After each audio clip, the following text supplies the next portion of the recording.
ሰዎች እንዴት ናችሁ? ያለው እግዚአብሔር ይመስገን እኔ ጋር ሁሉ ሰላም፣ ሁሉ መልካም። እናንተ እንዴት ናችሁ? የአቤ ፊደል አካዳሚ ነው። አቤ ፊደል አካዳሚ ሁሌም ተከታታይ የሆኑ ትምህርቶችን እየሰጠን እንገኛለን።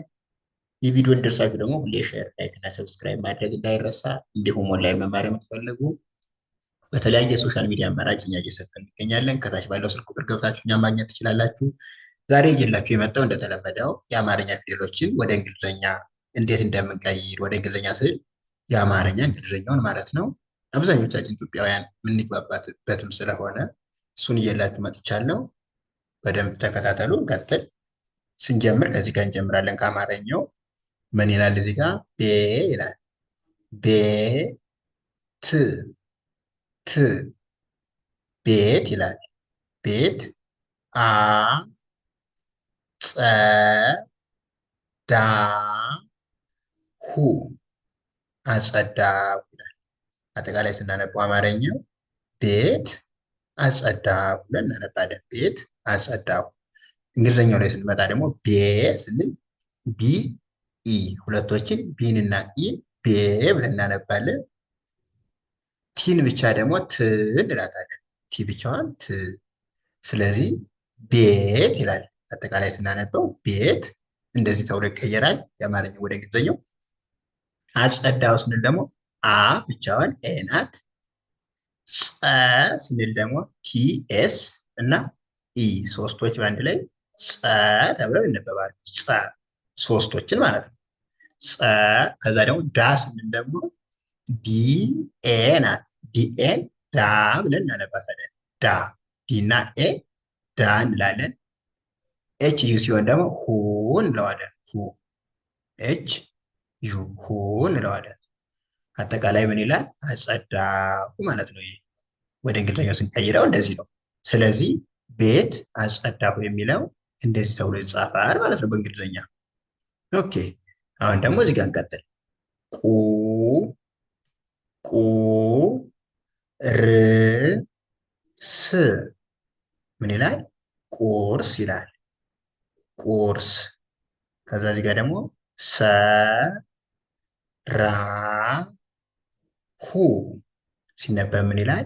ሰራሁ ይላል። ሰራሁ። አጠቃላይ ስናነበው ደግሞ ቁርስ ሰራሁ ብለን እናነባለን። ቁርስ ሰራሁ። ከዛ ይህን ደግሞ ወደ እንግሊዝኛው እንዴት እንደምንቀይረው እንዴ ይኸው እዚህ ጋር ቁ ማለት ኬና ዩ ናቸው። ኬና ዩ ሁለቶች ቁ ይባላል። ቁ እነዚህን ቁ እንላለን። ከዛ ደግሞ አር ብቻዋን ደግሞ ር ትባላለች። ር ብቻዋን ር ናት። ከዛ ደግሞ አሁንም ኤስ ብቻዋን ደግሞ ስ ናት። ስ ከዛ ሲነበብ ቁርስ ተብሎ ሲነበብ ይሄ ነው ማለት ነው አጻጻፉ። ኬዩ አር እና ኤስ ቁርስ ይላል። ከዛ ሰራሁ የሚለውን ደግሞ እንዲሁ ሰራሁ ተብሎ ሲጣፍ ይሄ ነው። ኤስ ኢ ከሆነ ደግሞ ሰ ነው። ኤስ ኢ ከሆነ ሰ። አር ኤ ከሆነ ደግሞ ራ ብለን እናነባለን። ራ አር ኤ። ሁ ስንል ደግሞ ይኸው ለኤም አለ ኤች ዩ ሁ ናት። ስለዚህ ሰራሁ የሚለው ደግሞ ይሄ ነው ማለት ነው። ስለዚህ ሰራሁ አጠቃላይ ሲነበብ ቁርስ ሰራሁ ብለን እናነባዋለን። ቁርስ ሰራሁ። ኦኬ። እዚህ ጋር እንምጣ ደግሞ እዚህ ደግሞ ም ም ግ ብ ሲነበብ ምን ይላል? ምግብ ይላል። ምግብ በላ ሁ በላሁ ይላል።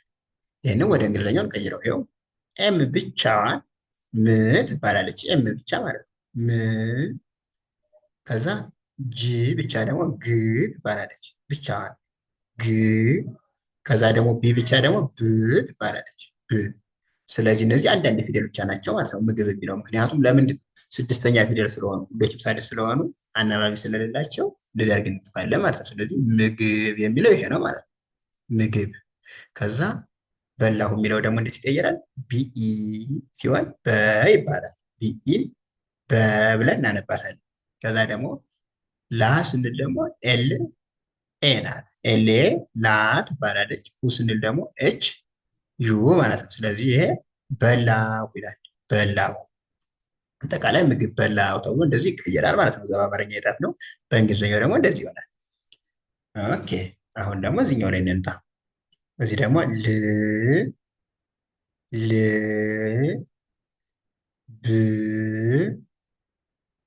ስ ሲነበብ ምን ይላል? ልብስ ይላል። ልብስ ከዛ አ አ ጠ ጠ ብ ኩ ሲነበብ ምን ይላል? አጠብኩ ይላል።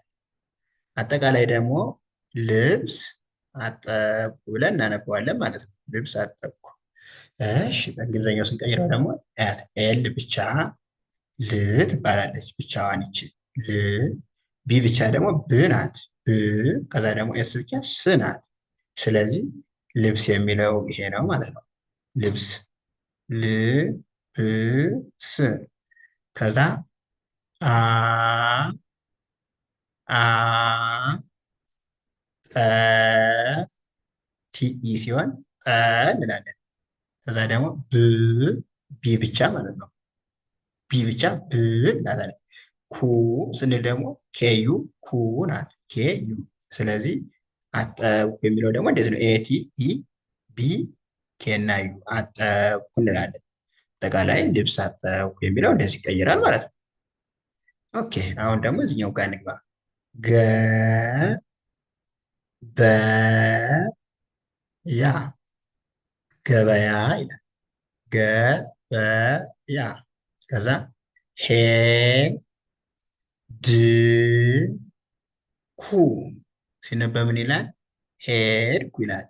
አጠቃላይ ስናነበው ደግሞ ገበያ ሄድኩ ብለን እናነባለን ማለት ነው። ገበያ ሄድኩ። እሺ እዚህ ደግሞ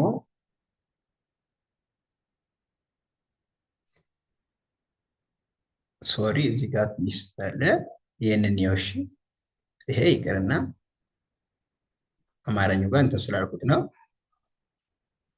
ስላልቀየርኩት። እሺ ስለዚህ ይሄ ቀ እንላለን። ቀ ሚ ስ ቀሚስ እንላለን። ቀሚስ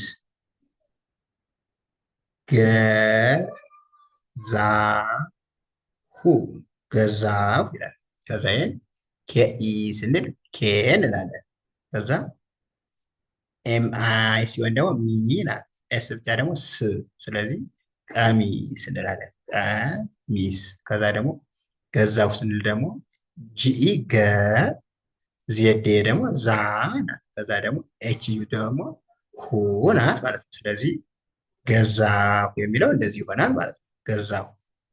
ይሄኛው ገበያ ሄድኩ የሚለው እንግሊዝኛውን ከላይ መጥቶ ነው ሌላ ነው ማለት ነው። ስለዚህ ይህንን ተውት። ለዛሬው ያለን እዚህ ጋር ያበቃል።